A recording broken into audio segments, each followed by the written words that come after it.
Humanité tout entière, viens au pied du maître pour ton instruction. Bien-aimés, petits et grands, enfants, adolescents, adultes et aînés, quelles que soient tes difficultés, seule ton obéissance à l'Éternel te guérira. Écoute, accepte et applique-toi donc pour ton évanouissement.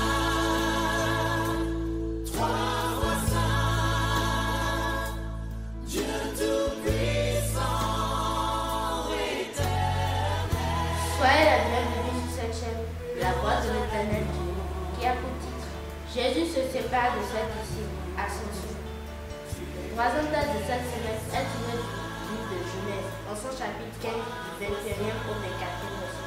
Genèse 5, 21 à 24. Écoutons la parole. Genèse 5, 21 à 24.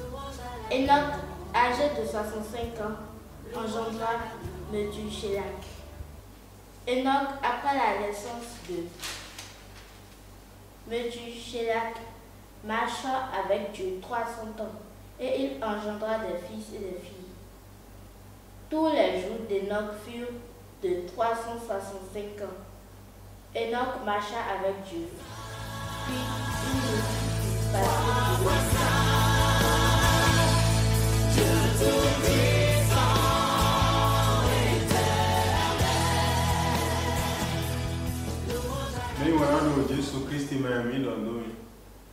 Bien-aimés en Christ, soyez les bienvenus.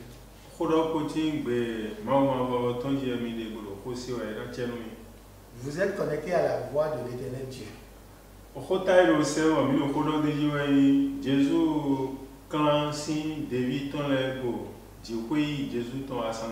Le thème de la semaine est l'ascension de Jésus-Christ.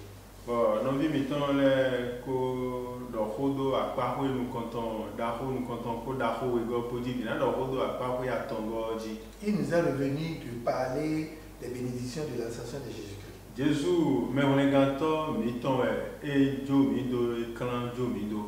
Jésus est notre sauveur et est parti.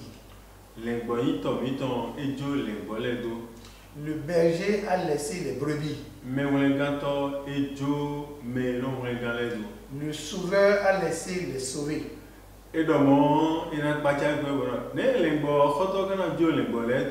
C'est étonnant quand tu entends de pareilles conversations. Comment notre roi peut nous abandonner?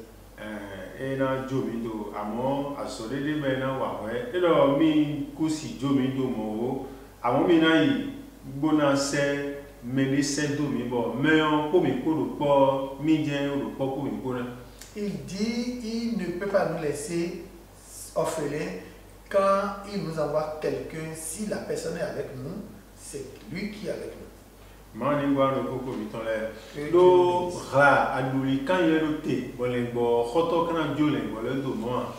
Il y a le danger, comment le berger, le protecteur peut laisser ses brebis.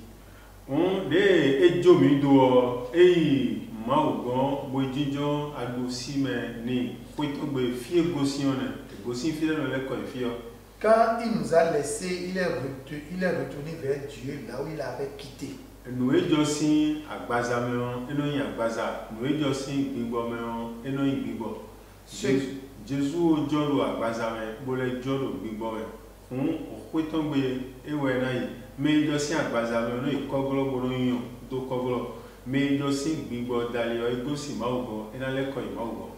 Ce qui est de l'esprit retourne à l'esprit, Dieu, et ce qui est de la chair retourne à la chair, la terre.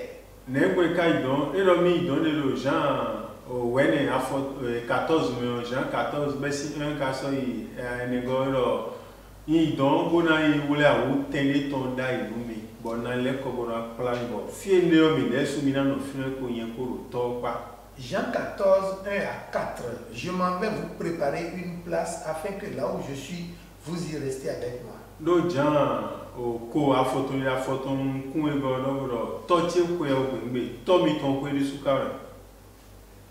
Le livre de Jean a dit, je m'en vais, Jean 17, Jean 20, a dit, je m'en vais chez mon Père, et chez mon Père, c'est chez votre Père. Si je ne vais pas, cela n'a pas de bénéfice pour vous.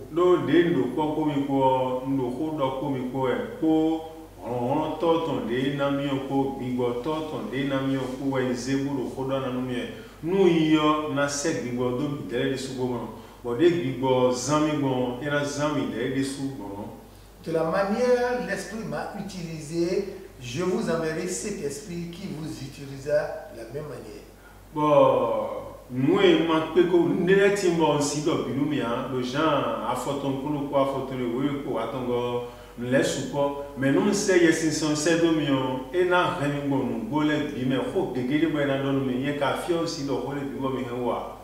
Dans Jean 16, 12, 13. Dans Jean 16, 12, 13, il a dit, il y a beaucoup de choses à vous dire, mais quand je vous enverrai l'esprit, l'esprit vous dira tout. Et alors, Bibo de Nasedo, Midele Kede Momido Fidiro, Jerusalem Sin Hame, Midele Kede To Engagna, New Wake Piton, et raison de Joël 2, 28, 29, alors, Nantutu Yesin Saint-Edo, à Bazale Biji, et du Foulé Kedea, et Jérusalem Simele Kedea, Wake Biero Namo Yesin Saint-Edo, Vous qui me voyez ici, je ne suis pas seulement pour vous, je suis pour toute l'humanité.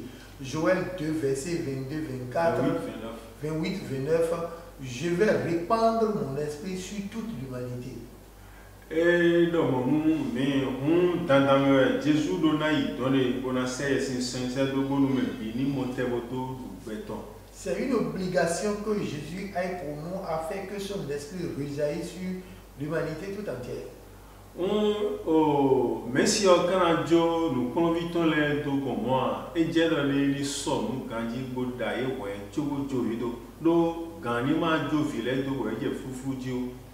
le maître ne peut pas laisser ses disciples simplement. Il va falloir qu'il les équipe comme il faut afin qu'à son départ, ils ne errent pas. Et Mau beroto devi azedalo chemelo nlombo eme debugua nrego aliho da beleji yemo kunje numendae ngenyo majoiro nze dalo teme nganje otutu nlombo eme debugua a vigi dans ton cœur boulot yeme. Ce que tu as mis à moi, ce que tu m'as confié, je les ai pris et je n'ai pas permis à ce qu'un seul parmi eux soit perdu, sauf le fils de la perdition. Le Jean 17, 12, à Forton Coin et à Forton, oui, Jean 17, 12. Oui. Et d'abord, les nous d'éviter les bonnes montées au deux, je me suis sanctifié pour mes disciples afin qu'ils soient purs avant que je ne les laisse. Donc, Jésus-Christ est seul, ouais, tant n'a Dieu vu tant de beloco, Dieu merci. Tant n'a Dieu vu tant de beloco. Mais j'ai donné tant ni son, ouais, tu veux Dieu filet, maman filet, on n'a Dieu d'or, et n'a Dieu fou dit, on a dit à l'égoudi, ouais, nous, ouais, quand il nous tord, et bon, tant n'a son, nous vitons. Qu'on le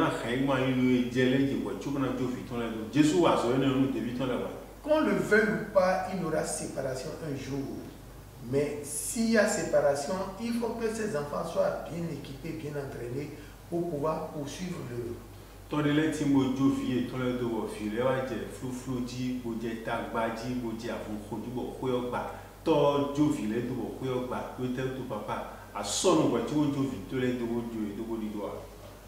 Le père ne s'est pas préparé, certains pères ne se sont pas préparés en conséquence et ont abandonné les enfants. Ça a été de la débandade, du désordre après.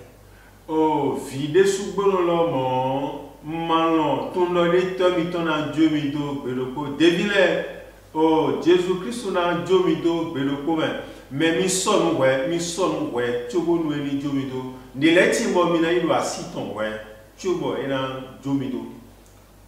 Les enfants, votre père va vous laisser un jour, mais préparez-vous, que ce soit en vous, en votre connaissance, qu'un jour votre père va vous laisser.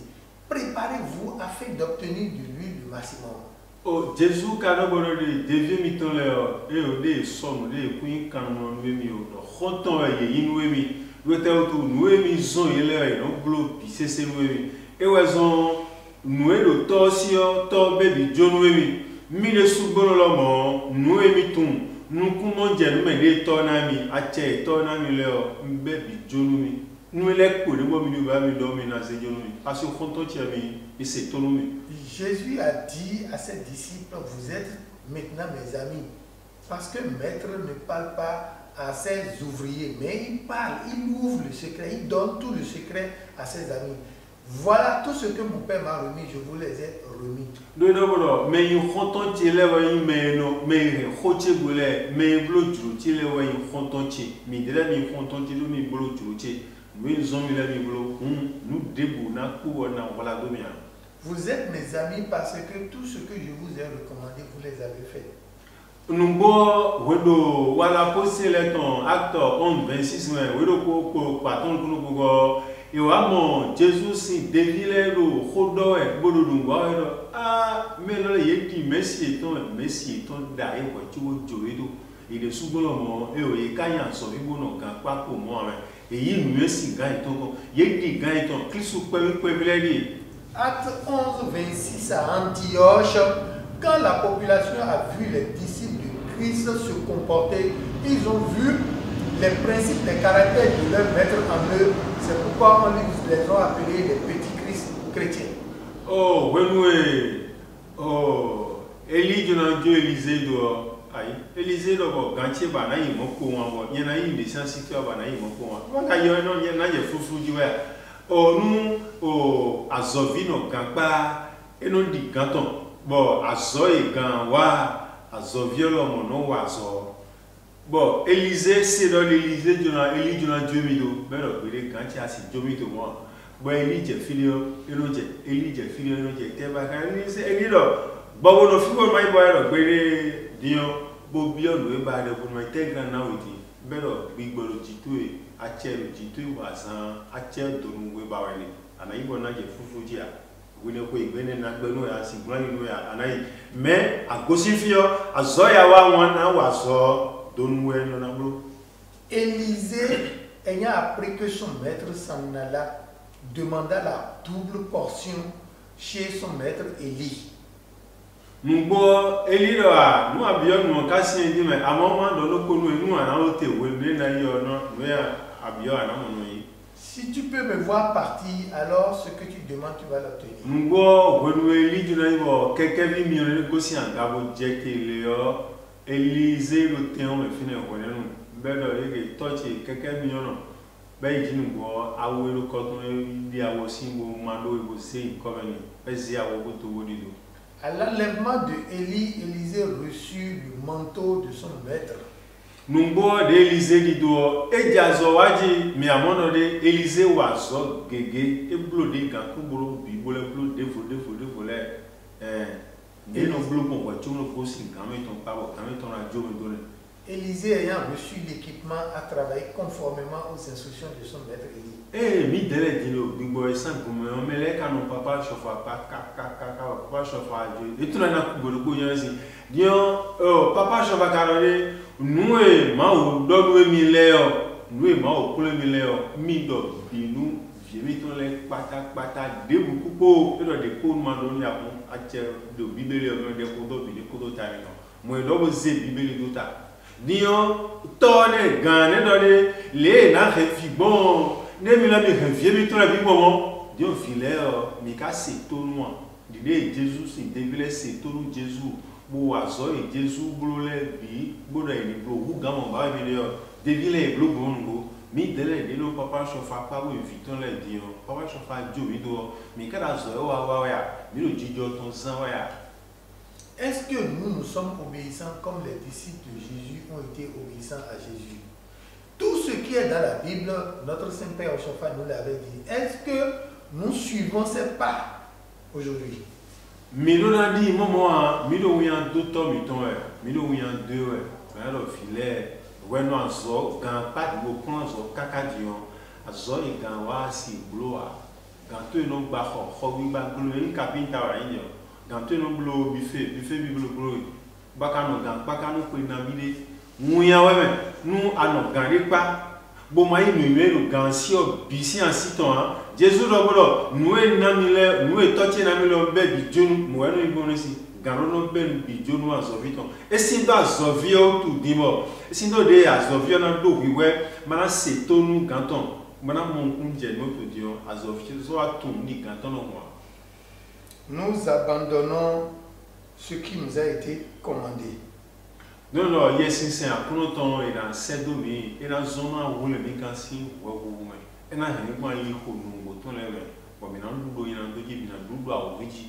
Les Jésus boulot, il y a un doji bon. Les boulots Satan dit, et le boulot Mawele dit bon. Moi, yes, c'est un ben boulot dit, on a nommé des souvenirs. Bon, mais dans le boulot, nous et Jésus, le boulot dit le midi son, mais dans le boulot, qui c'est qui Christ maintenant. Que l'esprit qui a réveillé Christ dans tous les morts, qui lui a fait triompher tout, puisse nous conduire à ce que nous fassions.